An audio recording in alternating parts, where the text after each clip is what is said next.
Good afternoon sir. Afternoon child. जी sir, आज हम कौन सा करेंगे? ट्रायंगल्स खत्म हो गया था ना। हाँ, आज हम केमिस्ट्री का कर सकते हैं, मैटर एनालिसिस पे। वरना क्वाड्रा सर, पहले क्वाड्रेटर्स पर हम करते थे। क्वाड्रिलेटरल करें, ठीक है।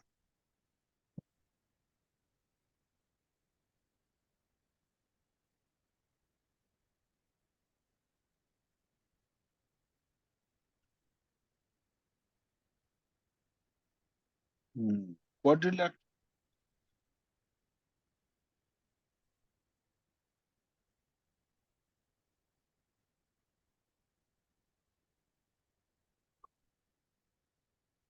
बताइए। जी सर। क्वाड्रिलेटरल कहते किसे हैं? जिसमें चार side, quad, four, four side, four lines, close figure made of four lines. अच्छा, ये लीजिए मैंने बना दिया, एक लाइन, दो लाइन और फोर लाइन, हो गया क्वाड्रिलेटरल। Sir close figure. मतलब कि इसे घूमना पड़ेगा इधर, है ना।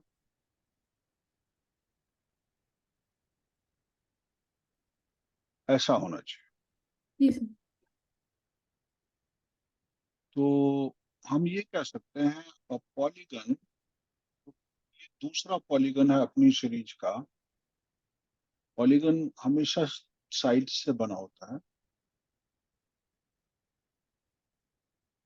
having four sides and four angles, ठीक है। जी सर। अब पॉलीगन ऑलरेडी एक क्लोज फिगर होता ही है, तो क्लोज फिगर लिखने की जरूरत नहीं है, जी। जिसमें चार साइड हो और चार एंगल हो। तो जैसे हम्म। मैंने ए बी सी डी एक पॉलीगन बना दिया। ए के अपोजिट कौन सा साइड?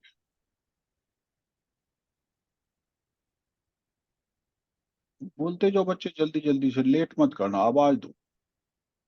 बी। एंगल ए के अपोजिट कौन साइड है? B B. D C side बोल रहा हूँ, क्या साइड। करते पैरेलल? ओके, हाँ, डी सी। और एंगल डी के अपोजिट बी सी है। जी सर, एंगल डी का अपोजिट बी सी। अब इसमें दो एडजेसेंट एंगल्स हैं, दो पेयर। ये हम्म। दोनों एडजेसेंट एंगल है, ए और डी। ए और बी भी एडजेसेंट एंगल है, बी और सी भी एडजेसेंट एंगल है, और सी और डी भी एडजेसेंट एंगल। क्लियर है। जी सर। ए अपोजिट टू सी है, बी अपोजिट टू डी है, और अपोजिट साइड है ए बी डी सी के अपोजिट और ए डी बी सी के अपोजिट। क्लियर है। जी। और इसके दो डायगोनल हो सकते हैं, एक ये और एक ये। डायगोनल की क्या डेफिनेशन होती है?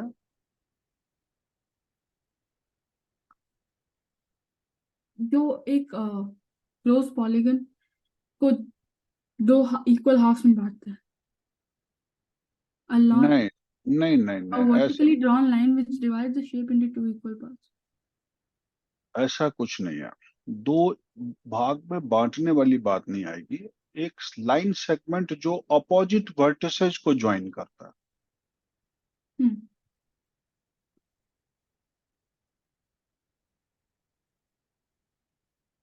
इट हैज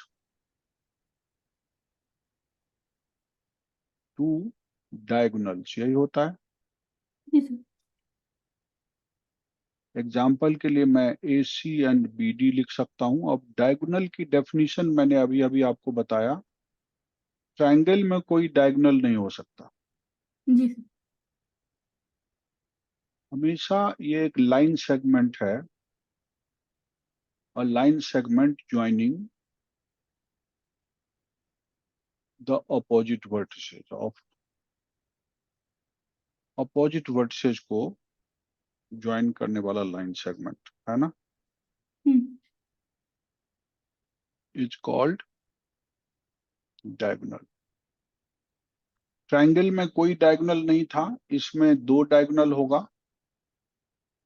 प्रॉपर्टीज क्या होती है इसकी और टाइप्स क्या होता है? सबसे पहले तो क्वाड्रेटरल दो टाइप के होते हैं, कौन कौन से? Quadrilaterals, convex quadrilateral rectangle. And concave quadrilateral. Okay. ठीक। जी। अब कॉन्वेक्स क्वाड्रिलेटरल और कॉनकेव क्वाड्रिलेटरल किसको कहेंगे, आपने पढ़ा है?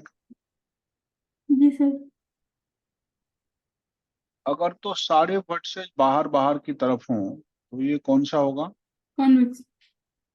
और अगर ऐसे हो जाए और अंदर ही घुस जाए एक वर्टेक्स, कॉनकेव।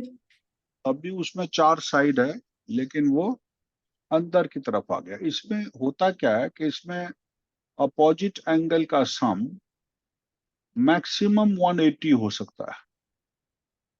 यहाँ अपोजिट एंगल का सम मोर देन 180 हो जाता है। क्लियर है? जी। ये होता है कॉनकेव क्वाड्रिलेटरल में अपोजिट एंगल का सम मोर देन 180 हो जाएगा। ये इक्वल टू और लेस देन 180 होता है कॉन्वेक्स में। साथ में इसके दोनों डायगोनल अंदर ही काटते हैं। ठीक है, लेकिन जब इसका डायगोनल ड्रॉ कीजिएगा तो ये एक वर्टेक्स को ज्वाइन करने वाला डायगोनल है और ये एक वर्टेक्स को देखिए बाहर कट गया। हम्म। तो उसमें डायगोनल बाहर की तरफ काटता है, इसमें डायगोनल इंटरनली इंटरसेक्ट करता है इस पॉइंट पर। ठीक है। हम्म। अब ये खास बात तो कॉन्वेक्स और कॉनकेव में आ गया, जो टाइप के ऊपर हम लोग पढ़ते हैं टाइप्स ऑफ क्वाड्रिलेटरल में, इसको अभी हम समझा दिए। वो एक छोटा सा एग्जांपल देकर समझाना था। प्रॉपर्टीज में क्या क्या बातें आएंगी, 4 साइड होना, 4 एंगल होना, ये तो ऊपर लिखा ही हुआ है। जी। 2 डायगोनल होना, ये भी लिखा हुआ है। इनकी प्रॉपर्टी सबसे पहली है the sum of all the 4 angles, internal angles का sum of all the 4 internal angles कितने डिग्री का होना चाहिए?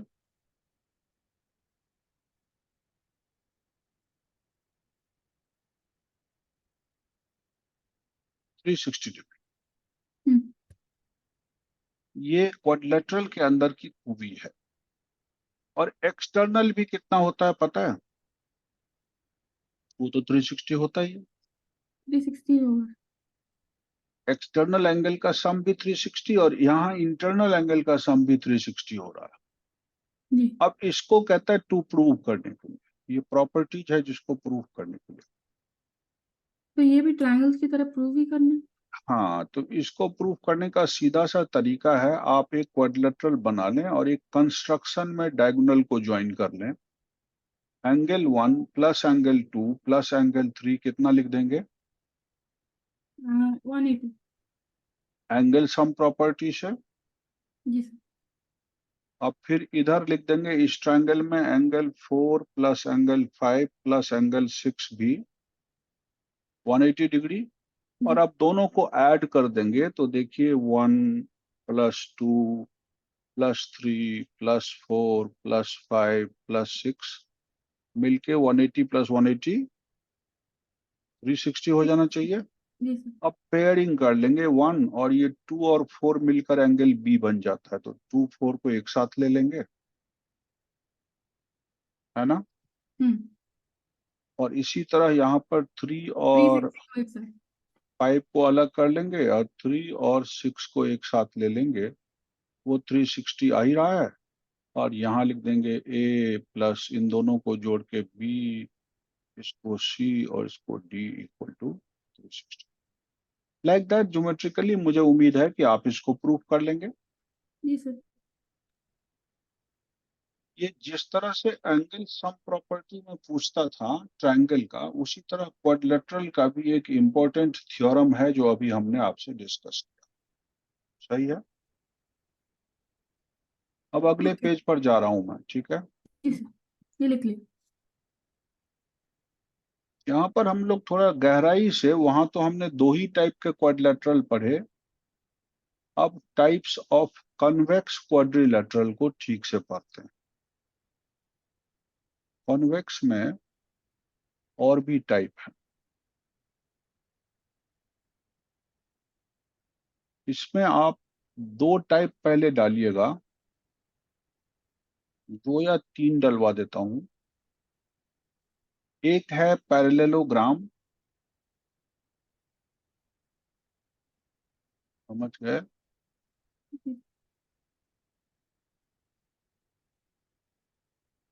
एक होता है ट्रेपेजियम, और एक होता है काइट। ये तीन तरह के क्वाड्रिलेटरल हमने पढ़े, सही है? जी सर। अब इनकी डेफिनेशन पहले मोटा मोटी समझ लें, और फिर उसके बाद इनको क्लासिफाई कर लेंगे। ट्रेपेजियम में दो टाइप के हो जाएंगे, काइट एक ही लिखूंगा, काइट काइट ही रहता है। पैरेललोग्राम में डेफिनेशन क्या होगी?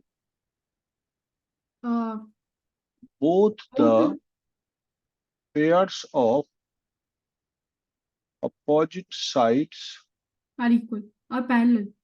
are parallel and equal भी कह सकते हैं। जी सर। इतनी बात अगर आ जाती है तो हम उस फिगर को पैरेललोग्राम कह देते हैं। और फिर हमको जो पीछे से चीजें पढ़ा हुआ है, यहाँ पर कहता है, यहाँ दो डेफिनेशन है, एक अमेरिकन डेफिनेशन और ब्रिटिश डेफिनेशन है। अमेरिकन डेफिनेशन में सर एटलीस्ट डिफरेंस क्या है? बोलता, बताता हूँ। हमारे यहाँ चूंकि हम किसके गुलाम रहे? ब्रिटिश। अंग्रेजों के। तो हम अंग्रेज वाला ही पढ़ते हैं, एक अमेरिकन और एक ब्रिटिश है, तो हम लोग ब्रिटिश वाला ही कहते हैं। ब्रिटिश वाला ट्रेपेजियम का डेफिनेशन कहता है, यहाँ कह देता है at least one pair of opposite sides are parallel. कहता है a quadrilateral in which at least one pair, मतलब दोनों पेयर भी हो सकता है।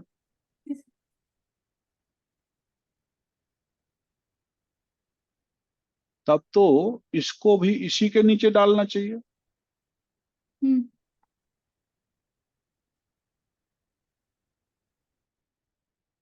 तब तो ये अलग से हम क्लासिफाई नहीं करते, लेकिन चूंकि हम ब्रिटिश वाला पढ़ते हैं, यहाँ क्या कहता है, एटलीस्ट नहीं बोलता।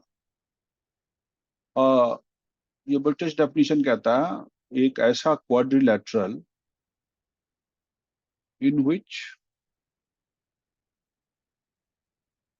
Only one pair of opposite sides are parallel. ये एग्जैक्टली वन पेयर की बात करता है, वहां एटलीस्ट वन पेयर की बात करता है। Only one pair of opposite sides are parallel. तो ब्रिटिश वाले में हमको क्लियर कट बताता है कि एक पेयर पैरेलल होना चाहिए। अमेरिकन वाला क्या बताता है? At least one pair. तो अगर आप एटलीस्ट लेते हैं तो ट्रेपेजियम को भी पैरेललोग्राम के हेडिंग के अंदर ही डाला है उन्होंने, अमेरिकन। अलग से उन्होंने ये कॉलम नहीं बनाया। Since we are under the study of that British वाला, इसलिए हम एक पेयर की बात करते हैं। यहाँ इक्वल इक्वल की कोई बात नहीं कर रहा है। यहाँ भी अगर हम इक्वल नहीं लिखें तो भी चलेगा। Both the pair of opposite sides are parallel को हम पैरेललोग्राम कह देते हैं। बाकी चीजें कुछ जरूरी नहीं है, वो तो बाद में प्रॉपर्टीज के थ्रू आ जाएगा अपने आप। और काइट में क्या होता है कि आप देखिएगा, ये जो को टर्मिनस एजेज है, ये दोनों इक्वल होता है। और नीचे वाले वर्टेक्स से जो दो निकलते हैं, ये दोनों आपस में इक्वल होता है। इस तरह के फिगर को हम लोग काइट बोल देते हैं। अब ट्रेपेजियम का डायग्राम अगर बनाए तो कैसा बनेगा? मैं एक बना के एक एक मिनट। पेयर पैरेलल बनाए और इसको जैसे तैसे बना दे। इसको हम चाहें तो सीधा भी खड़ा कर सकते हैं, इस पर कोई डाउट नहीं। हम चाहें तो ऐसे बना लें, हम चाहें तो ऐसे बना लें, कोई दिक्कत नहीं है। ठीक है? क्या सर अगर हम चाहें तो ये ऐसे ही बना सकते हैं? ऐसे बिल्कुल बना सकते हैं, खाली बस एक पैरेलल होना चाहिए, एक पेयर। दूसरा पेयर पैरेलल नहीं होना चाहिए, ये ब्रिटिश कहता है। जैसे ही दूसरा भी पेयर पैरेलल हो जाएगा तो किस में आ जाएगा, वो तो इसमें आ जाएगा। पैरेलल। ये देखिए इसमें कहता है कि ये पेयर इसके पैरेलल और ये वाला इसके, और ये वाला लाइन इसके पैरेलल, ऐसा बोलता है। Both the pair of opposite sides are parallel. तो ये ABCD पैरेललोग्राम का डायग्राम है। ये मैंने जैसे तैसे बना दिया है। ये ABCD ट्रेपेजियम का। हमें ध्यान सिर्फ रखना है कि एक पेयर जरूर पैरेलल हो, दूसरा पेयर पैरेलल हो या ना हो कोई मतलब नहीं रखता। और काइट को तो आप देख ही रहे हैं कि ये ABCD में खासियत क्या होती है कि AB हो जाएगा AD के इक्वल, ये को टर्मिनस साइड है, और CD हो जाएगा CB के ऊपर। इसको आप काइट बोलेंगे। क्लियर है। हम्म। ट्रेपेजियम में आपने ये देखा कि AB सर क्या पैरेलल। क्या हम ये बोल सकते हैं कि a kite is a tilted rhombus? नहीं नहीं, कभी नहीं। ओके। रोम्बस के ऑल साइड्स इक्वल होते हैं, ये गलत हो। हम्म। अब ये पैरेललोग्राम के अंदर जो हम चीज बनाने जा रहे हैं वो 4 बनाएंगे या 3 बनाएंगे। जी। हम तीन बनाएंगे। इसमें हम बनाएंगे रेक्टेंगल भी, इसमें हम बनाएंगे स्क्वायर भी, और rhombus भी। और इसमें रोम्बस भी। सबके सब parallelogram. Every rhombus is a parallelogram, every square is a parallelogram, and every rectangle is a parallelogram. But उल्टा ट्रू नहीं है। क्या कहता है? Every rectangle is a parallelogram, every square is a parallelogram, every rhombus is a parallelogram. लेकिन every parallelogram is not rectangle, every parallelogram is not a square, every parallelogram is not rhombus. Ji. Every trapezium जो है वो quadrilateral है, लेकिन every quadrilateral is not a trapezium. और every kite जो है वो एक quadrilateral तो है, साथ में क्वाइट की डेफिनेशन ही कुछ अलग है। इसको बहुत कम पढ़ना है मुझको, लेकिन फिर भी डिटेल में तो जाएंगे थोड़ा सा। AB पैरेलल टू CD हो जाए खाली मात्र, तो आप इसे ट्रेपेजियम बोल देंगे। यहाँ पर आइसोसेलेस ट्रेपेजियम की बात कर लेता हूँ। इसी ट्रेपेजियम में एक आइसोसेलेस ट्रेपेजियम भी होता है। आइसोसेलेस ट्रेपेजियम मतलब, आइसोसेलेस ट्रेपेजियम मतलब isosceles opposite trapezium. Side, one pair of opposite side तो पैरेलल होना ही चाहिए, और जो सेकंड नॉन पेयर पैरेलल वाला है, नॉन पैरेलल वाला, वो इक्वल होना चाहिए इन अ ट्रेपेजियम। अब मैं ट्रेपेजियम के अंदर जाता हूं, जिसमें एक पेयर तो पैरेलल है ही। Both the non parallel sides are equal. Both the, non parallel sides are equal. तो इसीलिए इसको आइसोसेलेस बोल देते हैं। Non parallel side. Sides are, ये ऊपर ऊपर लिखता गया हूं, non parallel sides are equal.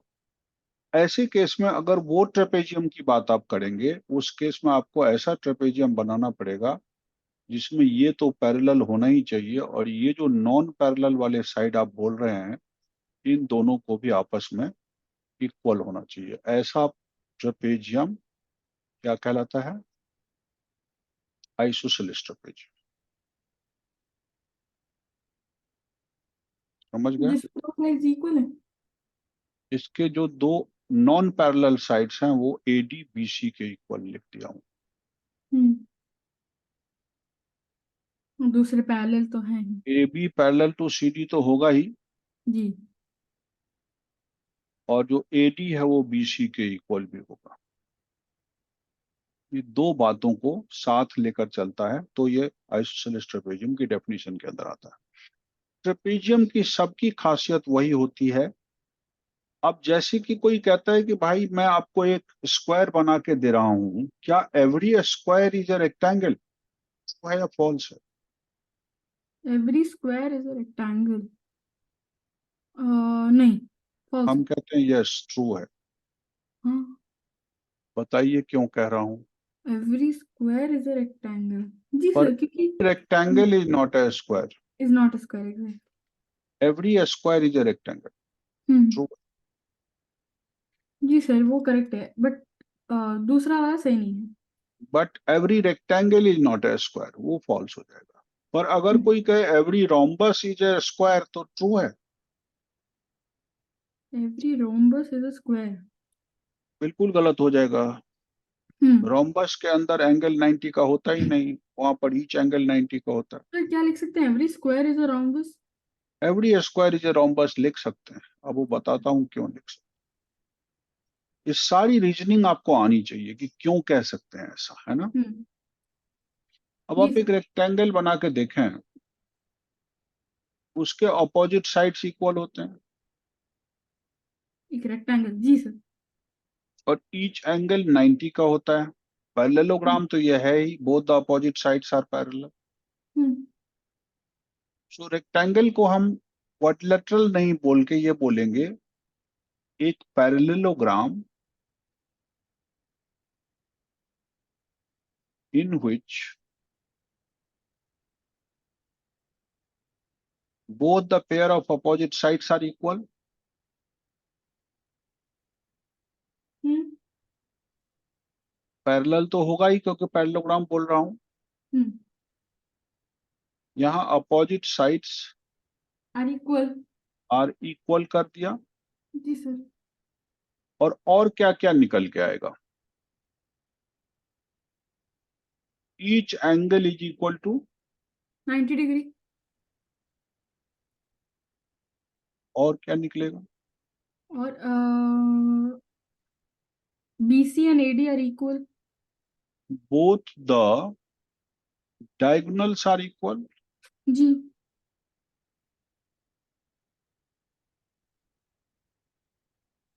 AC and BD are equal। जी। Both the diagonals are equal hmm. and both the diagonals bisect each other। Both the diagonals, ये एक ऐसे। रेक्टेंगल की कहानी बन जाती है।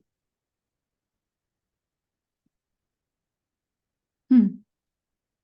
दोनों डायगोनल एक दूसरे को बाइसेक्ट करते हैं, ये नहीं कि इक्वल करते हैं, बस ये लेंथ इस लेंथ के इक्वल, और सिंस दोनों बराबर ही है तो इसलिए ये लेंथ भी इस लेंथ के इक्वल।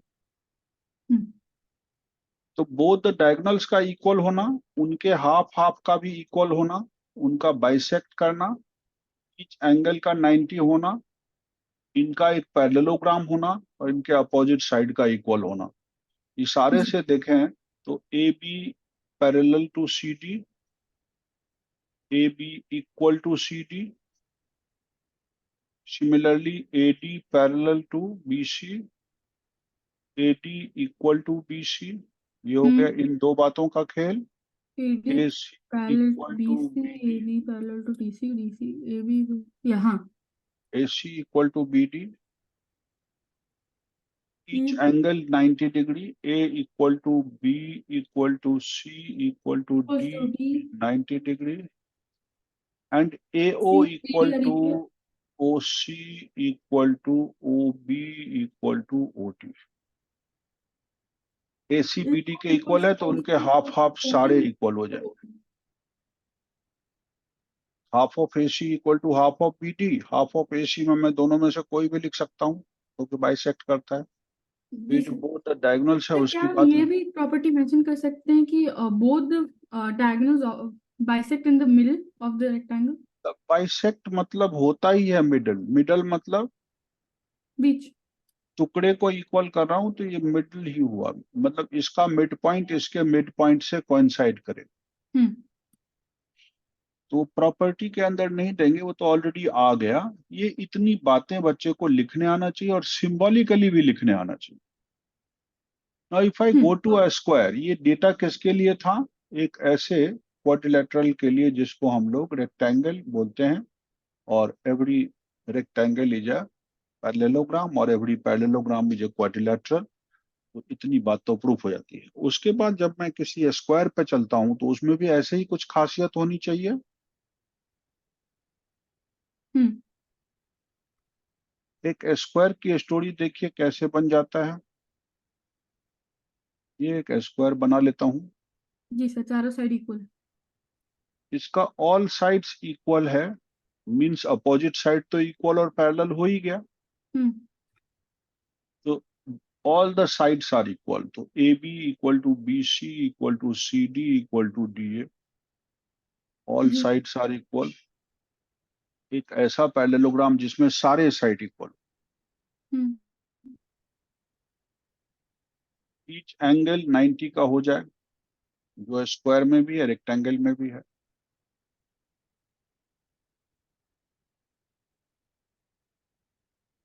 दूसरी प्रॉपर्टी आ गई जी सर। 90 डिग्री। तीसरी प्रॉपर्टी प्रॉपर्टी डायगोनल जी। दोनों का इक्वल होना। इस बोथ डायगोनल डायगोनल्स आर का इक्वल जी। और इस डायगोनल के इक्वल होना। उस डायगोनल के इक्वल होना। Both the diagonals are equal. All the diagonal जी sir, both diagonals are. Sir इसके और इसके प्रॉपर्टीज और रेक्टेंगल की प्रॉपर्टीज ऑलमोस्ट सेम ही है ना? रेक्टेंगल का इसमें घुसा हुआ है और जी। उसके अलावा भी इसमें और कुछ होता है। रेक्टेंगल की तो सारी प्रॉपर्टी आप, इसलिए तो कहता हूँ every square is a rectangle. Hmm. Both the diagonals are equal लिख दिया। फिर लिख देता हूँ बोथ द डायगोनल्स बाइसेक्ट। यहां भी हो गया, रेक्टेंगल हम्म। तक पहुंच गया। और एक्स्ट्रा क्या है, वो राइट एंगल पे बाइसेक्ट करता है। ये नहीं है रेक्टेंगल में, इसलिए वो रेक्टेंगल है। और every rectangle is not a square. So, sir, if we both the say that every diagonals square is bisect. a rectangle, the number of properties in a the number of properties in a square should be less than that of a in a rectangle, right? Less but then नहीं, ये तो उल्टा है। Angle में हम property ज्यादा देंगे ना इसमें। अब राइट एंगल पर भी कट गया ना, A O equal to O C equal to O D equal to, यहीं तक लिखे थे ना हम। हम्म। अब मैं एक्स्ट्रा और जोड़ रहा हूं कि ए, ये जो एंगल्स है ये 90 90 का था। A 99 O okay. Equal to B O C, ये एक्स्ट्रा प्रॉपर्टी है जो राइट एंगल पे काट रहा है, वो स्क्वायर में है रेक्टेंगल में नहीं है। इसीलिए ये क्लोजर टू रोम्बस है और रेक्टेंगल से दूर है। ओके, अब समझ आया। ओके। एंगल के डेफिनेशन से दूर है और रोम्बस के डेफिनेशन के नजदीक है। और ऑल साइड्स इक्वल होना रोम्बस में होता है। और ये जो बातें लिख रहा हूं, ये दो तो चीजें होती है, ये ऊपर वाली चीज रेक्टेंग रोम्बस में नहीं होता। अभी दिखाते हैं रोम्बस का खेल। ये स्क्वायर का सारा डिटेल खत्म हो गया। जी। तो इसीलिए अभी कहता आगे हूँ, रोम्बस। हाँ एवरी स्क्वायर। अब रोम्बस की जो खासियत है उसको इसमें मिला के देखिए तो क्या डिफर करता है और क्या सेम है। ये मैंने एक रोम्बस बनाया, सॉरी,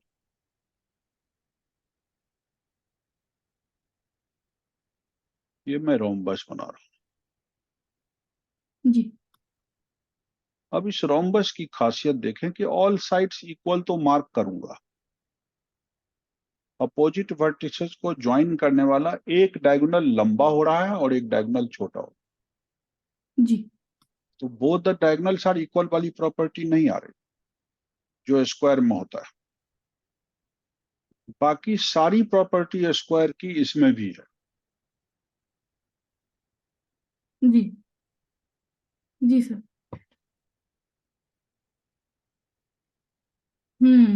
ओके। तो एक पैरेललोग्राम ही है ये, A B parallel to D C, parallelogram तो है ही। बट इसमें सारे साइज इक्वल है। B C, A B equal to B C equal to C D equal to D A. ये इसको पैरेललोग्राम से अलग करता है। जी। A C is not equal to B D, ये इनको डिफर कर रहा है। और बोथ द डायगोनल्स बाइसेक्ट कर रहा है, वो तो ट्रू है कि A O equal to O C and चारों इक्वल नहीं है इसमें, O B equal to O D. सिर्फ ये टुकड़े आपस में इक्वल है और वो इक्वल है, क्योंकि पूरा पूरा ही बराबर नहीं है तो आधा आधा कहाँ से बराबर होगा। और angle A O B equal to B O C equal to C O D equal to D O A, ये सब के सब 90 डिग्री। और ऑल साइड्स इक्वल हो गया तो ये क्लोज चला गया स्क्वायर के। जी दोनों डायगोनल 90 पे काटा, बाइसेक्ट किया तो ये चला गया स्क्वायर के क्लोज। ये दोनों मिलके स्क्वायर के क्लोज चला गया, तो it is closer to square than parallelogram. ये तीनों प्रॉपर्टी स्क्वायर में होती है। ऑल साइड्स का इक्वल होना, ईच एंगल का 90 होना, वो यहाँ नहीं है। यहाँ अपोजिट एंगल इक्वल होगा जैसा कि पैरेललोग्राम में होता है। ये वाला एंगल इसके और ये फुल एंगल इस, ये सब पैरेललोग्राम में होता है, यहाँ भी होता है। जी जैसे तो वे हम क्लासिफाई कर पाए इन चीजों को, लेकिन इतना ही अगर पढ़ा लें तो उससे तो सिर्फ प्रॉपर्टी समझ में आई। इनको अब हम लोग प्रूफ कैसे करें, बहुत सारी बातें इसके अंदर दे रखी है, और ये समझना इसलिए भी जरूरी था कि उसके बिना तो हम कुछ कर भी नहीं पाए। जी सर। अब इसमें बहुत सारे छोटे छोटे थ्योरम हैं जो कॉन्ग्रुएंसी पर बेस्ड हैं। उनमें से एक दो थ्योरम जरूर पूछता है। जैसे अभी मैंने लिख दिया कि diagonal of a parallelogram divide it into two congruent triangles, पहला थ्योरम। क्या ये थ्योरम्स आप उससे प्रूफ कर लेंगे अपने आप, या मैं करके दिखाऊं? नहीं सर, ये खुद से हो जाएगा सर। ये सब के सब छोटे छोटे थ्योरम्स हैं जो ट्रायंगल को कॉन्ग्रुएंट करने से आप कर लेंगे। हम इन सबों को अगर छोड़ दें तो हम चले जाए, सारे देखिए थ्योरम्स हैं सब, ऐसा कोई नहीं है बिना थ्योरम का कोई। एग्जाम्पल 1 पे जाइए। एग्जाम्पल सवाल का कहता है कि show that each angle of a rectangle is right angle, can you prove this?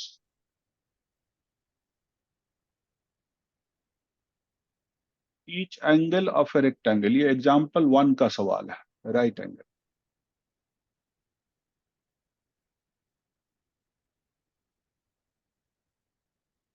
ये कहाँ है sir?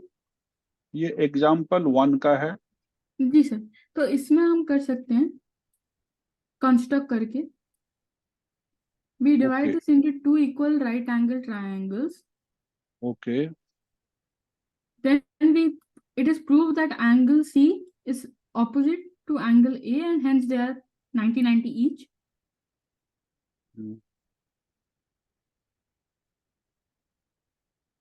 Sir, angle C sir. To prove, yes. If we divide it into two triangles to prove it. अच्छा, अब मुझे कुछ समझ नहीं आया, इसके बाद आपने क्या कहा, क्या अप्रोच लिया? So angle A is vertically opposite interior angles to angle C. A is vertically opposite to C, correct है? Yes sir. क्योंकि So it is already proved that these both are 90 degrees. In a property of triangle, both the diagonal divides the triangle rectangle into two equal parts. अच्छा, उससे 90 कैसे हो गया?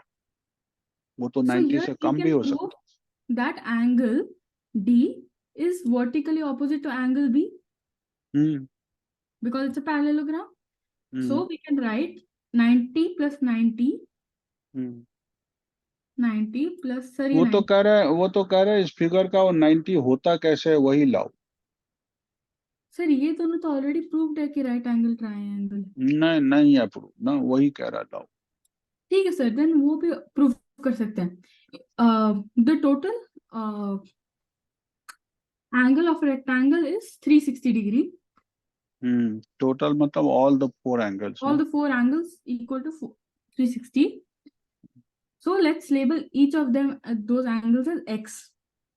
Okay So x plus x plus x plus x equals to 360 degree. how do you know that all x x x ही है?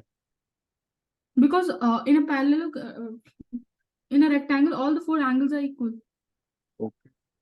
Every rectangle is a parallelogram, इसीलिए हम उसके all the four angles को all the four angle of a rectangle equal होता है, ऐसा कह रहे हैं आप?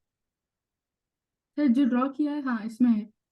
हम कहते हैं कोई कंस्ट्रक्शन अगर नहीं करें, सिर्फ ये सोचें कि ये पैरेललोग्राम है, every rectangle is a parallelogram, सिर्फ उसी पर चलें तो देखिए कैसे प्रूफ होता है. कोई कंस्ट्रक्शन नहीं करना चाहता. ओके. एवरी रेक्टेंगल इज जैसे एक मिनट अब मुझे लिखने दीजिए, बाद में बोलिएगा. फिर बाद में अगर आप मेरे से सेटिस्फाइड ना हो तब आप रेज करिए. Every rectangle is a parallelogram. और ये क्या है? कौन सा और कौन सा? ए और डी क्या है?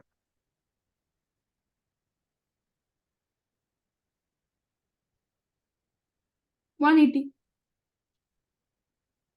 ऑल्सो एडजेसेंट एंगल का सम है जो 180 होता है. और हम कह रहे हैं ऑल्सो ए इक्वल टू सी, और इसी तरह बी प्लस सी कहिएगा. बी प्लस सी भी कितना कहिएगा? 180. Sum of adjacent angles. A equal to C बोले and D equal to B बोले, है ना? आपने लिख दिया B angle B plus angle D लिख दिया आपने गलती से. बी प्लस सी लिख दो. अब हम इनको अपोजिट एंगल को इक्वल बोल रहे हैं. पैरेललोग्राम के अपोजिट एंगल्स और एडजेसेंट एंगल का 180 बोल रहे हैं. अब इनको ऐड कर दीजिए तो आप ऐड फर्स्ट एंड सेकंड, क्या बनता है? 360.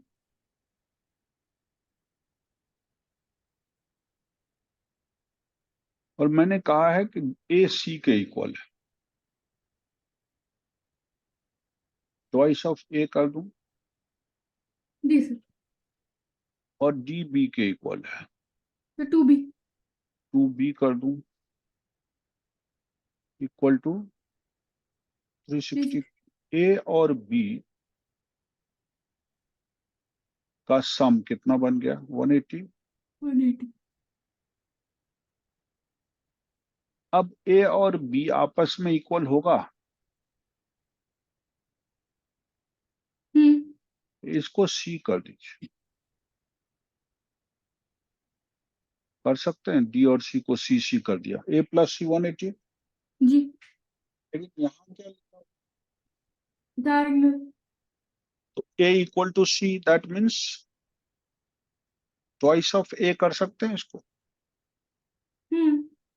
Twice of A twice of C. Choice of A equal to 180, therefore A कितने का आ गया? 90. और ऑल फोर एंगल को इक्वल करने का, ए है सी के इक्वल, तो ये 90 और ये 90 आया. अदर टू अपोजिट एंगल्स आपस में इक्वल ही होते हैं और उनका सम भी अब कितना बच गया? वही 180 बच गया. जी सर. 2x equals to 180. इस तरह से हम लोग कर सकते हैं इसको ज्योमेट्रिकली प्रूफ. अब आपके पास कोई डाउट हो तो बताइए. सर इसे और कोई मेथड से प्रूव हो सकता है ऐसे? हमारे हिसाब से जो हमारा वो पैरेलल लाइन को काटता है ना, ट्रांसवर्सल, जी. जो हम पीछे पढ़े थे, तो इनका सम 180 होता है. इसी को को इंटीरियर बोलते हैं, इसी को एडजेसेंट भी बोलेंगे. तो चूंकि ये दोनों पैरेलल है इसीलिए इनके एडजेसेंट एंगल का सम मैंने 180 लिख दिया. और ये दोनों भी पैरेलल है इसलिए इसका और इसका सम भी 180 लिख दिया. अब आप देखिए अपने आप 90 आ जाएगा. वो दोनों एक एक कट जाएगा, एक आ जाएगा 90. ए प्लस डी 180 और डी प्लस सी 180 दोनों को इक्वेट कर दीजिए. दूसरा तरीका ये हो सकता था ए plus C 180, also D plus सी भी 180. 180. अब ये दोनों 180 के इक्वल है, इसलिए इन दोनों को इक्वेट कर दीजिए। तो a plus C equal to C plus D. जी। सी गया cut, a equal to D आ गया। a और d का सम बना कितना? वो इंटीरियर से 180 बना। 180 बन जाएगा। a d के इक्वल है तो ट्वाइस a 180, देयरफॉर a 90 बन जाएगा। ये एक तरीका हो सकता है, वो को इंटीरियर वाला तरीका जो किताब में वही करके दिया है। टेक्स्ट बुक यही तरीका अपनाया है जो मैं ऊपर कर रहा हूँ। दोनों एंगल को को इंटीरियर करके सम कर लिया, ए सी और सी डी। इसी तरह इधर ले लेंगे ए बी और बी सी, तो बी बी कट जाएगा, ए सी के इक्वल आ जाएगा, लेकिन ये अपोजिट एंगल है, आपस में इक्वल होगा। So twice of C 180, one of C is 90। Like that you can prove. True. दूसरा तरीका, बेहतर तरीका वो है जो अब बोल रहा हूँ। क्वेश्चन 2 कहता है so that diagonals of a rhombus are perpendicular to each other. ये सब पेपर में पूछ सकता है। हम तो जानते हैं, हमने प्रॉपर्टी पढ़ लिया अभी, लेकिन उसको प्रूफ कैसे करें? गिवन है कि ये रोम्बस है, इसके डायगोनल 90 डिग्री पर काटेंगे, ये प्रूफ करना।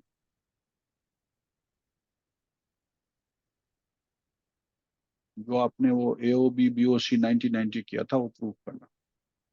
जी।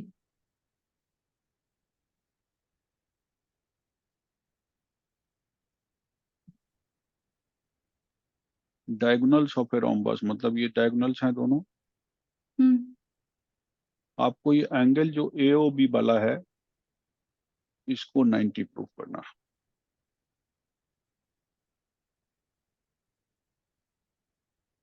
कोई भी एक को 90 प्रूफ कर दीजिए।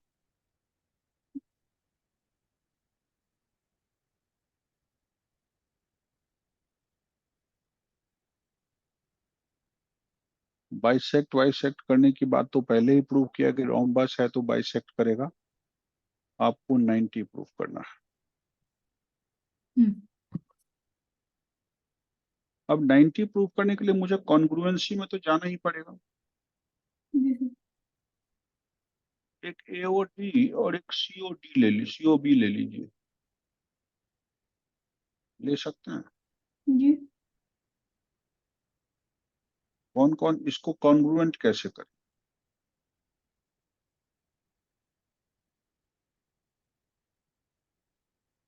एओडी और सीओडी ले लीजिए, मतलब एक ही तरफ के दो एंगल ले लीजिए। जी। प्रूफ लिख रहा हूं, in triangles AOD and COD, ये साइड इस साइड के इक्वल। जी। लिख दीजिए AD equal to DC, sides of a rhombus are equal. तो फिर रोम्बस तो है। जी सर। डायगोनल बाइसेक्ट करेगा ही, इसलिए कहिएगा कौन कौन से लिए triangle AO equal to OC। Diagonals of a rhombus bisect, इतना तो पता है। जी सर। और कौन सा बच गया आपके पास? AD इक्वल टू CD बच गया। AD इक्वल टू CD ले लिया, और AO इक्वल टू OC ले लिया, और क्या रहा? OD equal to OD common to both. Triangle हो गया congruent. Therefore, triangle AOD is congruent to triangle COD by SSS rule। ठीक है बच्चों। या। CPCTC से ये एंगल इस एंगल के इक्वल होगा। जी। Therefore, angle AOD equal to COD by CPCT। इन दोनों का सम 180 है लीनियर पेयर से, जी। और दोनों है इक्वल। बोथ आर इक्वल ऊपर लिखा है, so twice of AOD equal to 180। Therefore angle AOD कितने का हो गया? 180/2, 90 डिग्री आया। जी आपने इसको 90 किया और इसको भी 90 किया, वर्टिकली अपोजिट से ये भी 90 हुआ, वर्टिकली अपोजिट से ये भी 90 हुआ, ऑल द 490 हो गया कि नहीं हो गया? तो ये जो चीज है कि कौन से दो ट्रायंगल सेलेक्ट करूं, या तो मैं ऊपर के दोनों पेयर ले सकता था AOB और AOD, या मैं लेफ्ट के दोनों पेयर ले सकता था। अभी मैंने राइट के दोनों पेयर लिए, या तो आपको नीचे का दोनों पेयर लेना है। दोनों पेयर को कॉन्ग्रुएंट कर देना है।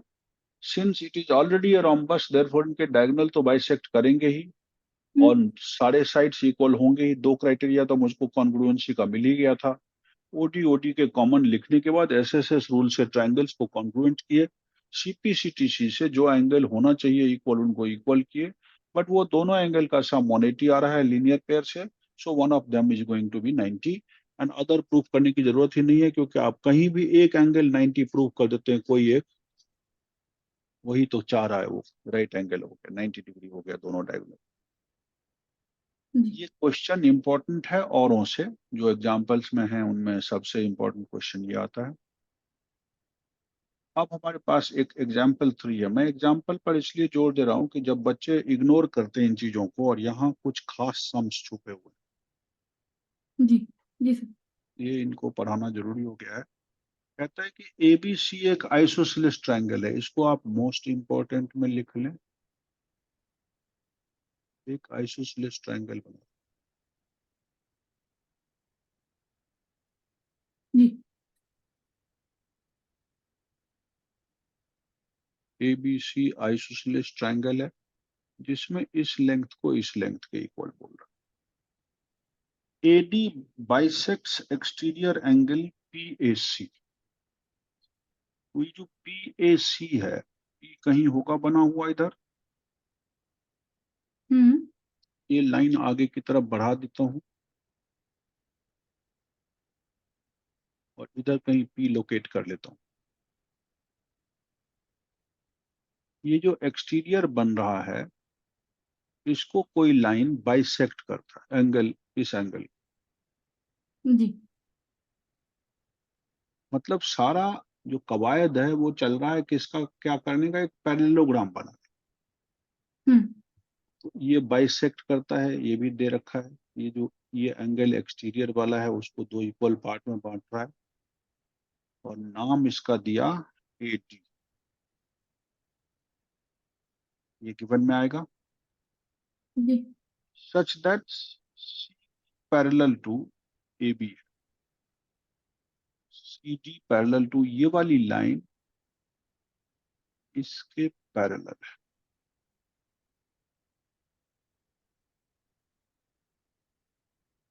ये भी गिवन है। अब आपको टू प्रूव में आ गया दो बातें। क्या क्या दिया है? ये एक सम की तरह है प्रॉपर। ट्रायंगल ABC क्या है? ABC isosceles isosceles triangle. Triangle है, इन विच क्या दे रखा है, किसके इक्वल? Angle AB, sorry side AB equals to side AC। AD bisects exterior angle PAC, CAP या PAC। BAP जी sir. Exterior angle PAC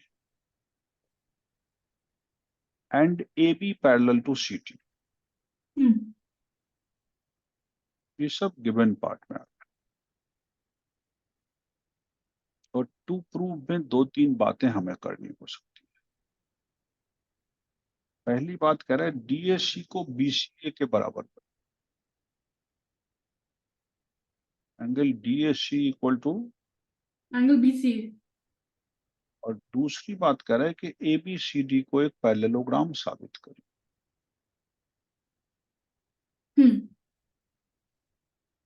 sir अगर पहला वाला साबित किया तो सेकंड वाला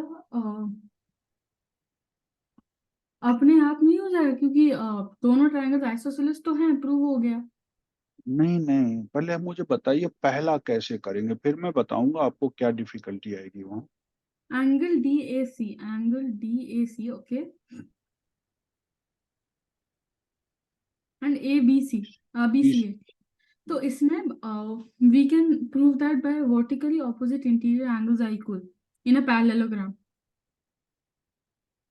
पैरेललोग्राम तो है ही नहीं। हम्म। ऐसे जंप मत करो किसी कंक्लूजन पे। अगर वो दिया होता तब ना, वो तो प्रूफ ही करना हो जाएगा तब तो बड़ी बात नहीं और है। क्या कर सकते हैं सर? देन हम triangle A C D and triangle A B C को कॉन्ग्रुएंट प्रूफ कर सकते हैं। अच्छा करिए कॉन्ग्रुएंट, आप करिए, कैसे कर सकते हैं, कर सकते हैं तो बताइए।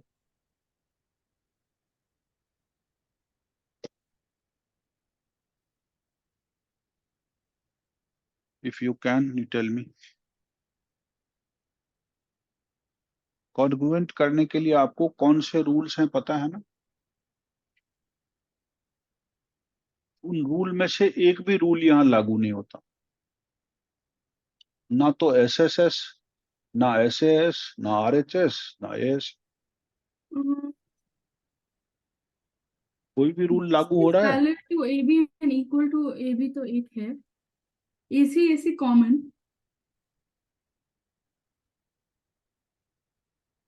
अच्छा, पैरेलल से कॉन्ग्रुएंसी का रूल तो प्रूफ नहीं होता। नहीं सर, आपने वो जो लाइन बनाया है दो साइड्स। हाँ, पैरेलल तो दिया हुआ है लेकिन कहीं नहीं भी नहीं, वो नहीं सर, आपने ये वाला लाइन भी तो बनाया, ये वाला। वही तो कह रहा हूँ, वो लाइन तो पैरेलल दिया हुआ है लेकिन पैरेलल से क्या आएगा? एस कुछ नहीं। एस एस में पैरेलल का तो कोई कॉन्सेप्ट है ही नहीं, इक्वल का कॉन्सेप्ट। हाइपोटेन्यूज तो है लेकिन नहीं, इसमें नहीं होगा सर। सो अब यहाँ छोड़ दीजिए प्रयास, अगर आपका और दिमाग चलता हो तो एक बार और चला लीजिए, मैं आपको बताऊं। हम्म। नहीं चलता, सीधी सी बात है। अब मैंने पहले ही कहा था एक दिन का लेक्चर में आपको, जब कभी भी चौथा पांचवा लेक्चर था, तो मैंने कहा ज्योमेट्री कैसे पढ़ी जाती है, जैसे बच्चा दूध पीना शुरू करता है। और वो कोई भी चीज बचपन में अगर उसकी नॉरिशमेंट ठीक से नहीं हुई तो आगे वो कमजोर रह जाता है। जी। इसीलिए जब पैदा होता है बच्चा कहता है mother's milk is the best. थोड़े दिन के बाद वो बड़ा होने लग जाता है, उसको उतना दूध मिलता नहीं, तो वो फिर किसी न किसी खाने पीने की चीज पर जाता है। जी। सिमिलरली ज्योमेट्री का जो प्रोसेस है वो वहीं से शुरू होता है, किसी चीज को आप भूल नहीं सकते। यूक्लिड नाम के मैथमेटिशियन ने, और आपने नाम सुना है यूक्लिड्स? नहीं, इक्लूड, हाँ। हम जो भी ज्योमेट्री पढ़ रहे हैं वो यूक्लिड का ही लिखा हुआ है, इक्लूड, हाँ। Euclidean geometry. ये जहां का भी था, मेरे ख्याल से ग्रीक का फिलोसोफर था। इससे पहले, बिफोर दिस पर्सन, हर चीज ज्योमेट्री का यूज तो होता था, बट सब वर्बल था। वर्बल मतलब नॉट रिटन। ओके। और यूज होता था, वो कौन लोग यूज करते थे? जिनको पता भी नहीं कि इसका यूज कैसे होता है। प्लम्बर्स यूज करते थे। ओके। सेकेंड पर्सन मैसोन्स यूज करता था। मैसोन समझते हैं, ब्रिक लेयर, जो ईंट जोड़कर मकान बनाता है। और हम्म। तीसरा कारपेंटर यूज करता था। कारपेंटर गोल गोल सा टेबल बना देगा, जरा भी टेढ़ा मेढ़ा नहीं होगा। मैसोन बड़ा सा दीवार खड़ा कर देगा, हम लोग चार ईंटें जोड़ते हैं, हमारी दीवार टेढ़ी हो जाती है। ये लोग बड़ी बड़ी दीवार खड़ा करता है, कभी टेढ़ा नहीं होता था। हम्म। प्लम्बर फर्स्ट क्लास नलका लगा देता है, हमारा नलका टेढ़ा मेढ़ा रह जाता है हम कसते समय, लेकिन उनका नलका बिल्कुल ठीक रहता है लगा हुआ। ऐसा क्यों? और अब कारण है कि उन्होंने अपने पिता से सीखा, अपने माँ बाप से सीखा प्लम्बिंग। उसने आर्ट की तरह लिया। मैसन ने ईंट जोड़ना आर्ट की तरह लिया और सीखा किससे? अपने फादर से, एंसेस्टर से। और उसके एंसेस्टर ही उसके गुरु थे। कारपेंटर ने कारपेंट्री किसी स्कूल में जाकर नहीं सीखा था। He learned everything from his ancestors. जी। तो जब वो छोटा होता है तो कारपेंटर अपने साथ अपने बेटे को ले जाता था काम पर। उसको हम्म। किसी स्कूल जाने की जरूरत नहीं पड़ी, उसको सिखाया उसके फादर ने, उसको फोर फादर ने सिखाया, इस तरह से ये कला ट्रांसफर होके आई। होते वो रहे। मैथमेटिक्स का पार्ट बन गया, क्योंकि कहीं भी देखिएगा जितने भी मंदिर के डिजाइन हुए हैं, टेम्पल का हम्म। डिजाइन या मॉस्क का डिजाइन, कहीं भी टेढ़ा मेढ़ा नहीं बनाया गया। अब बड़े तो बने बने टेम्पल, साउथ में चले जाइए, मदुराई टेम्पल, मीनाक्षी टेम्पल, कितने बड़े बड़े विशाल टेम्पल है। एलोरा अजंता का टेम्पल रॉक कट टेम्पल है, सिंगल कट से बना हुआ। इन सबों टेम्पलों में किस चीज का इस्तेमाल हुआ है? खाली यही मैसोन ने ही काम किया ना। जी। ताजमहल किसने बनाया? यही मैसोन लोगों ने ना। जी। प्लम्बिंग का आर्ट आज नया नया जो आपके घर में नल के कोहलर के और पता नहीं कौन कौन सी कंपनी के आते हैं, वो कौन लगाता है?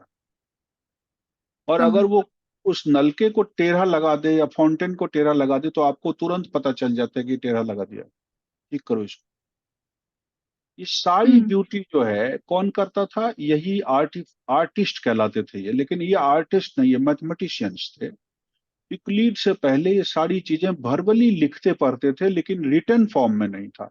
यूक्लिड के जन्म के बाद जब उसने देखा कि कुछ भी लिखा नहीं जा रहा है, उसने हर चीज को किस फॉर्म में लिख दिया कि आगे का जनरेशन कम से कम ज्योमेट्री पढ़ सके। तो जी। इसने मर्चेंट नेवी में जो भी पैसा कमाया, मर्चेंट नेवी में ये काम करता था। मर्चेंट नेवी में काफी आमदनी होती थी, पुराने जमाने में तो नहीं होती थी इतनी, अब ज्यादा होती है। अब ये लोग डॉलर्स में बहुत ज्यादा। कमाते हैं। वो 6 6 महीने समुंदर में रहता था, और जो भी पैसा कमा के लाया, उसने देखा मेरे पास जो पैसा है उसका मैं एक रिटर्न फॉर्म में ज्योमेट्री को लिख दूं, जो भी इन्होंने वर्बली सीखा उसको रिटर्न ज्योमेट्री कर। और आज जो भी ट्रांसेंड होके आया है, आपके पास आया है, वो कहाँ से आया है? इसी के रिटर्न फॉर्म में जो यूक्लिड ज्योमेट्री के है, रिटर्न उसी फॉर्म। को हम लोग पढ़ रहे हैं। तो उसका कहना था कि जो भी प्रूफ है उन सबों को रिटर्न फॉर्म में दूंगा, तभी तो अगला जनरेशन पढ़ पाएगा, नहीं तो अगला जनरेशन तो कहेगा हम कारपेंट्री करेंगे नहीं। ये कारपेंट्री कोई धंधा है? पापा करते थे, हमको तो दुकान पे बैठना है, हमको तो मोटर बाइक चलाना। फिर कहेगा अरे ब्रिक लेइंग कोई काम है, पूरे दिन मिट्टी लग जाता है, हम करेंगे ही नहीं। आज का जनरेशन तो ऐसा है, सीखना ही नहीं चाहेगा कुछ। हम्म। और जो सीखा, जो मिट्टी लगा रहा है, जो ब्रिक लेयरिंग कर रहा है, जो कारपेंट्री का काम कर रहा है, आपके यहाँ आता है कोई ना कोई एक, और देखिए लेबर लेके आता है, कहता है कारपेंटर का काम करो। नहीं जी, लकड़ी का सारा दरवाजा बनाना है। वो कहता है 3 लाख लगेगा, पांच छह छह दरवाजे बना दूंगा मैं। तो 3 लाख? कहता हाँ हाँ, 60 60 हजार रुपए में एक दरवाजा बनेगा। मैडम 20 30 हजार में तो दरवाजा आता है, फिर हम उसको फिनिश करेंगे। फिर लेबर लगाएंगे। 40 50 हजार में हमको वह तैयार होगा, 10 हजार रुपया लेबर, 50 हजार लगेगा। इस तरह से आपके दरवाजे ऐसे बनेंगे। जो ये काम कर रहा है अभी भी लूट रहा है दुनिया को, लेकिन जो नहीं कर रहा है वो समझ रहा है लुटा रहा हूं मैं, मेरे को क्या है, मुझे तो पैसा बहुत आता है, मैं लुटा दे। बट वो लूट रहा है आपको किस तरह से? अपना हाथ अभी भी कारपेंट्री में ही चला रहा है, अभी भी ब्रिक लेयरिंग में ही चला रहा है। एक ठेकेदार और आता अभी है, भी कहता है 3 लाख बड़ा ही सा है। अभी एक ठेकेदार आता है बिल्डिंग बनाने के लिए, छोटा सा प्लॉट खरीद लेता है, उसके ऊपर 4 फ्लोर बना देता है। रुपया देखिए, 15 20 20 लाख का छोटे छोटे प्लॉट बना करके 50 50 गज में। और 4 फ्लोर बनाने में 1 फ्लोर का खर्चा लगाया, 3 फ्लोर का जेब में बचा के 75 लाख रुपए कमा के चला गया। इस तरह से पैसे बना रहा है ये लोग। तो ये लोग तो अभी भी काम कर रहा है, हम लोगों ने उस काम को छोड़ दिया है, हम सीखे ही नहीं कब। सवाल यह है, ये तो उसी ज्योमेट्री का इस्तेमाल करके वो अभी भी काम कर रहा है। अब देखिए ज्योमेट्री का इस्तेमाल किस तरह कर रहा है। आप जैसे ही कहेंगे एक कारपेंटर को कि ऐसा वाला टेबल बनाओ, वो कहेगा मैडम सीधी बात है, मैं एक प्लाई की लकड़ी लाता हूँ, घिस घास के बना दूंगा। जैसे ही आपने कहा कि नहीं नहीं थोड़ा गोल बनाना, आपने गोल कहा नहीं कि उसने बजट यहाँ 25 हजार का दिया होता है, यहाँ इधर कहेगा 50। 40 40 हजार लगेगा। अब ये 15 हजार क्यों बढ़ गया? क्योंकि उसको एज को काटना है, सर्कुलर बनाना है। जी। अब एज को काटने के लिए उसको आड़ी सब कुछ चलाना पड़ेगा, और बिल्कुल राउंड नहीं होगा तो आप कहेंगे हम लेंगे ही नहीं, तूने गलत बना दिया। तो अंडा जैसा बन गया। हमें अंडा जैसा नहीं चाहिए भाई, ओवल नहीं चाहिए, हमें तो चाहिए पूरा सर्कुलर। अब उस पर काफी जान लगा देगा वो कि सर्किल का एक सेंटर होना चाहिए, लकड़ी को एक रस्सी से खींचेगा, और ऐसे करके एक रेडियस सा बना लेगा। और फिर वो काम करेगा बिल्कुल कच्चा ही, लेकिन एकदम से काट छांट के इसको गोल करके आपके सामने बना के दे देगा, कहेगा देख लो मैंने बना दिया, सनमाइका और माइका लगा देगा, कहेगा देखिए फिट हो गया। तो आप उसको नेग्लेक्ट कर ही नहीं सकते क्योंकि उसने मेहनत की, आप पैसा देंगे उसको। इसी तरह से जो भी रिटर्न फॉर्म में ज्योमेट्री आई उसमें शुरुआत की चीज देखिए, ये कहता है एक्सटीरियर एंगल है। कहां से आया एक्सटीरियर एंगल? बहुत छोटे क्लास से, 7th 8th से। इक्वल होना चाहिए सम ऑफ इंटीरियर अपोजिट के। हम्म। तो मतलब पी ए सी को किसके इक्वल होना चाहिए? BAC अच्छा PAC exterior angle P A C को angle B ABC plus angle C के इक्वल होना चाहिए। जी तो सम ऑफ इंटीरियर अपोजिट हो गया ये। जी पी ए सी दो पार्ट में बटा हुआ है, एंगल 1 एंगल 1, क्योंकि जी बाइसेक्टेड हो रहा है। तो आप कहिएगा C A D plus D A P, हम्म C A D plus DAP D A P equal to angle B angle C के इक्वल है। जी तो सी बट यहां लिख दीजिएगा, but C A D equal to किसके है? डी ए पी के। हम्म तो इसको twice of C A D कर दीजिए। और एंगल बी एंगल सी के कैसे है? आइसोसेलेस ट्रायंगल का बेस एंगल इक्वल होता है, अभी पढ़ाया था कुछ दिन पहले। हम्म इन ट्रायंगल ए बी ए सी के इक्वल है। A B equal to A C, therefore angle C equal to angle B के है। Angles opposite to equal sides, देख रहे हैं कहां कहां से जुड़ के आता जी है।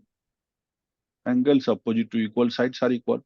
तो सी बी के इक्वल है, आपको बी सी ए कहा है तो आप ट्वाइस ऑफ सी कर दीजिए। दोनों प्रूव्ड अबव किया हूं। जी सर और ये ऑलरेडी गिवन है कि ये लाइन इसको बाइसेक्ट कर रहा है, इसलिए ये एंगल इस एंगल के इक्वल है। तो इस सी ए डी और डीएपी को जोड़ के twice of C A D लिख दीजिए, और बी और सी को जोड़ के ट्वाइस ऑफ सी लिख दीजिए। 2 2 गया कट। एंगल सी ए डी किसके इक्वल आ गया? एंगल सी के। सी वाला एंगल कौन सा है? बी सी, यही तो है। पहला प्रूफ हो गया। हम्म ये वाला प्रूफ हो गया। तो एक काम को करने के लिए कितनी चीजें आई? Angles opposite to equal sides are equal, 7.2 exercise का थ्योरम आया। जी sir exterior angle equal to sum of interior opposite angle, वो पिछले क्लास से आया, 8वीं 7वीं से, 7वीं 6ठी से, 7वीं में पढ़ा था शायद हमने। जी सर इन दोनों को जोड़ के इन दोनों के इक्वल होना चाहिए। ये दोनों चूंकि इक्वल है आपस में, इसलिए इनके हाफ हाफ भी इक्वल होंगे, इसलिए ये एंगल को इसके इक्वल लिखने में कोई दिक्कत नहीं। हम्म तो आपने ऐसे लिख दिया। पहली बात जब प्रूफ हो जाती है तो अब पैरेललोग्राम पे आता हूं।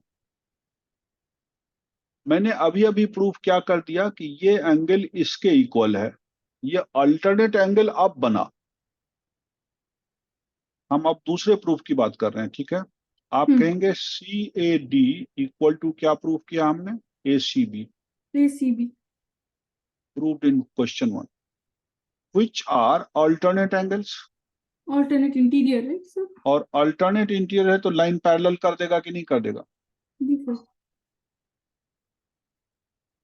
कौन सी लाइन किसके इक्वल? देयरफॉर ये वाली जो जेड बनाने वाली लाइन है ऐसे,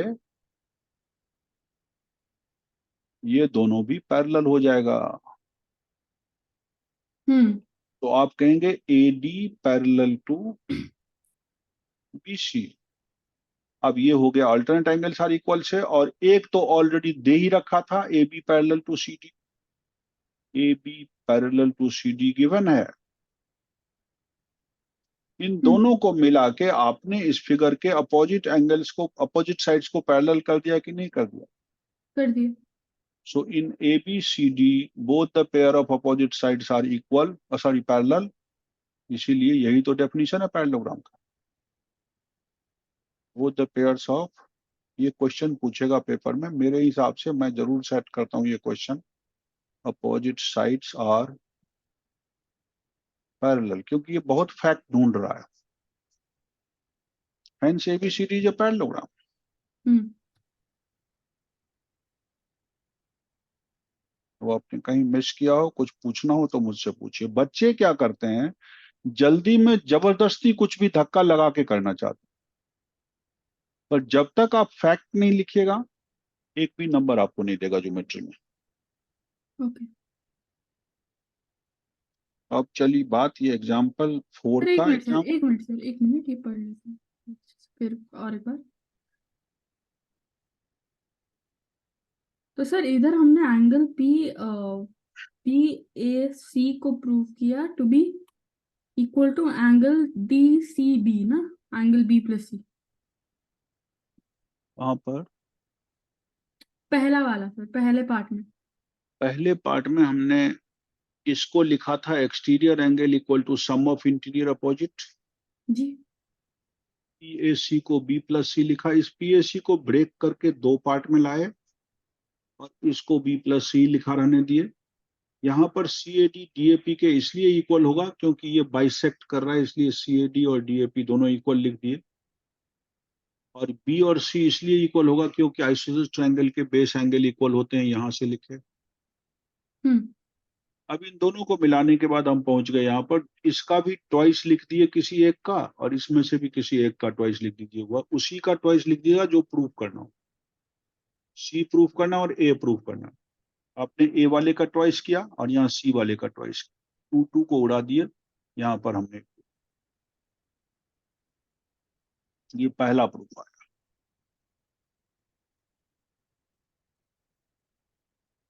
और इसी चीज को यहाँ यूज कर लिया हूँ पार्ट 2 में। उन्हें अब मैं कह रहा हूं कि ये अब अल्टरनेट बना, और अल्टरनेट का इक्वल होना लाइन को पैरेलल बना देता है। तो जो दूसरा पेयर था वो भी पैरेलल हो गया। पहला पेयर तो पैरेलल दे ही रखा था, दूसरा पेयर मैंने पैरेलल बनाया। देयरफॉर ये फिगर बन गया पैरेललोग्राम, बिकॉज इसके both the pairs of opposite sides are parallel. जी क्लियर है?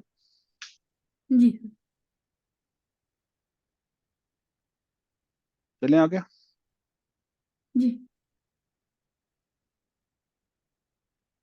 इनके पांचों सम्स जो एग्जाम्पल के 5 या 6 है, ऑल आर इम्पोर्टेंट। 5 है। ऑल द 5 सम्स एग्जाम्पल के जानदार है। हम्म एक्सरसाइज में हो सकता है इतना बढ़िया सवाल ना हो, एग्जाम्पल के पांचों सम्स इंपॉर्टेंट है। चौथा देखिए, हमको कह रहा है कि ये जैसे दो पैरेलल लाइन है और इसको कोई ट्रांसवर्सल काट रहा है,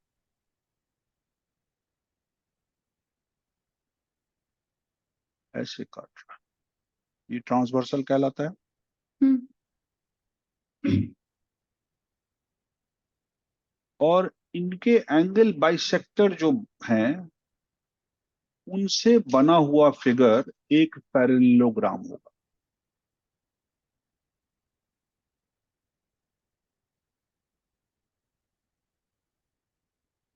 इनके बाइसेक्टर से बना हुआ फिगर एक पैरेललोग्राम होगा।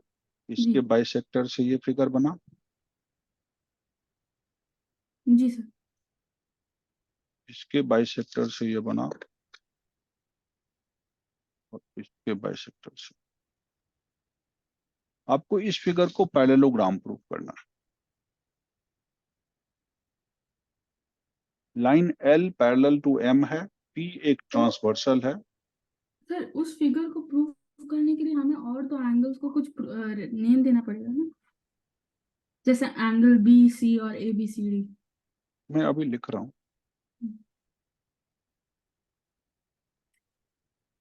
ये सब मार्क नहीं करूंगा, बट से तो मार्क करना पड़ेगा ना। जी ए बी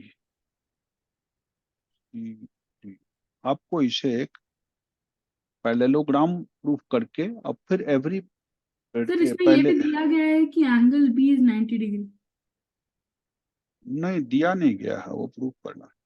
सर नहीं सर, वो डायग्राम दिख रहा है सर। नहीं, देखिए क्वेश्चन पढ़िए, two parallel lines L parallel to M दिया है खाली, हम्म और P दिया है ट्रांसवर्सल,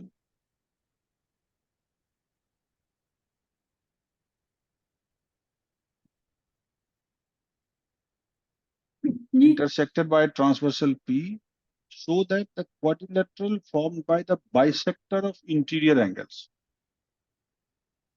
is a rectangle. हम्म क्वाड्रिलेटरल कौन सा फॉर्म हो रहा है बाइसेक्टर से? जी quadrilateral form by the bisectors. कौन कौन से बाइसेक्टर हैं इंटीरियर एंगल के? एक AD बाइसेक्टर है, हम्म इस एंगल को बाइसेक्ट करता है। एक CD बाइसेक्टर है, इस एंगल को बाइसेक्ट करता है। एक AB बाइसेक्टर है और एक BC बाइसेक्टर है, फॉर्म जी by bisectors of interior angle. सारे इंटीरियर एंगल को ले लिया, वो बनाएगा रेक्टेंगल। मतलब किसी तरह ABCD को रेक्टेंगल प्रूव करना।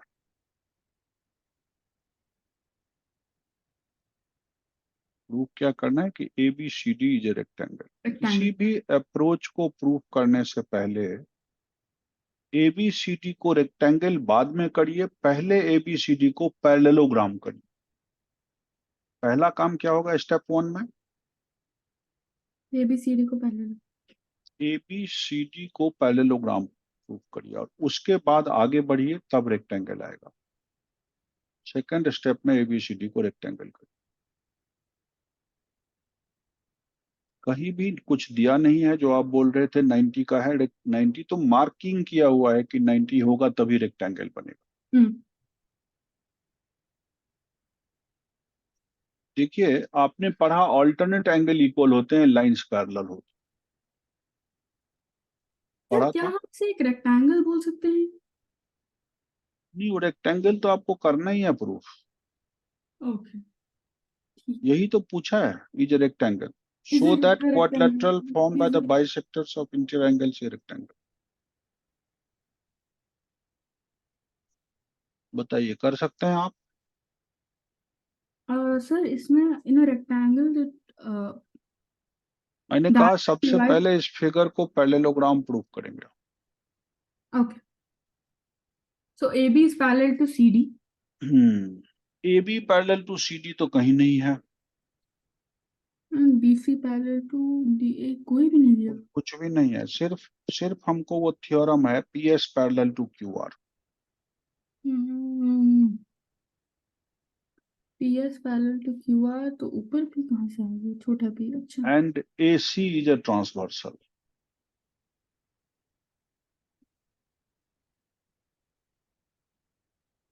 in a rectangle a transversal divides the rectangle into two equal parts तो अगर ये पैरेललोग्राम प्रूफ करने जाए तो अगर ऐसा है तो एंगल SAD को किसके इक्वल लिखेंगे?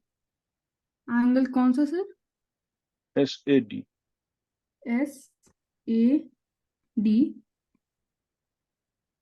RCD SAC करिए, हाँ ठीक है अल्टरनेट एंगल ले रहा हूं। ओके SAC अल्टरनेट इंटीरियर, इधर किसके इक्वल? ACQ के इक्वल होगा। AC ACQ हाँ जी सर ACQ के इक्वल हो जाएगा alternate interior angles are equal, line parallel है। और half of SAC equal to half of ACQ होगा। हम्म हाफ ऑफ SAC को आप CAD कह सकते हैं। CAD हाँ जी सर CAD जी CAD कह सकते हैं। CAD तो हाफ ऑफ ACQ को आप ACB कह सकते हैं। ACB कह सकते हैं कारण क्या है कि ये बाइसेक्टर्स हैं, AD and BC are bisectors, हम्म इसीलिए बाइसेक्टर्स इक्वल करेगा। वो पूरे पूरे इक्वल हैं तो उनके आधे आधे भी इक्वल होंगे। अब CAD और ACB क्या अल्टरनेट फिर से नहीं आ गया? आ गया। अगर अल्टरनेट इक्वल हो तो लाइन कौन सी पैरेलल हो जाएगी? Therefore AD parallel to BC हो गया कि नहीं हो गया? देखिए आप इस एंगल को इसके इक्वल कर दिए, हम्म। इसको इसके इक्वल कर दिए, ये अल्टरनेट ही तो है। Therefore AD parallel to BC हो गया कि नहीं हो गया? जी। सो मैंने लिख दिया which are alternate angles, hence AD parallel to BC। एक बात आई। सिमिलरली आप दूसरा पार्ट पे जाइए, इधर की तरफ। सिमिलरली आप किसको प्रूव कर सकते हैं? जो सिमिलरली का साइन है, हम्म। AB पैरेलल टू CD कर देंगे। A B parallel to C D, जी, क्योंकि हमने वो एक प्रूव कर दिया। यही बात वहां भी लगा देंगे। अब इस फिगर का both the pair of opposite sides parallel किया आपने, तो अब बना ये parallelogram. So therefore both the pair of opposite sides parallel होने से ABCD is a A C D is a parallelogram, parallelogram. ये बात where लिख के AB is parallel to CD and AD is parallel to BC. Therefore ABCD अब parallelogram proof हुआ। मैंने कहा स्टेप 1 क्लियर हो गया हमारा। जी सर। मैं इसको रेक्टेंगल करने की तलाश में हूँ। रेक्टेंगल में देखिए को इंटीरियर एंगल का सम कितना होता है? 360, आना गलत बोल 180, रहा हूँ। 180 को इंटीरियर, ओके 180। तो PAC प्लस QCA कितना होगा? सर कौन सा, BAC और PAC 180? PAC ये वाला पूरा और ये वाला 180। ACQ, ये को इंटीरियर का सम है। हम्म। यहाँ पे लिख दीजिएगा को इंटीरियर एंगल। PAC किसका ट्वाइस है? PA PCAB का ट्वाइस है। PCAB, PAC किसका ट्वाइस है? CAB। CAB का।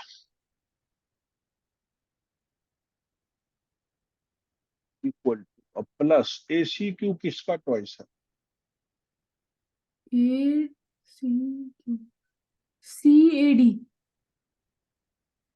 ACQ हम ACB का ट्वाइस लिख देते हैं सर वो तो ऑलरेडी लिख दिया। ना। ये अच्छा, AB CAB ओके ओके, लिखा CAB और ACB, इक्वल ओके। टू 180। अब 2 ले लीजिए कॉमन, तो CAB अब प्लस ACB कितना लिख दिया आपने? 90।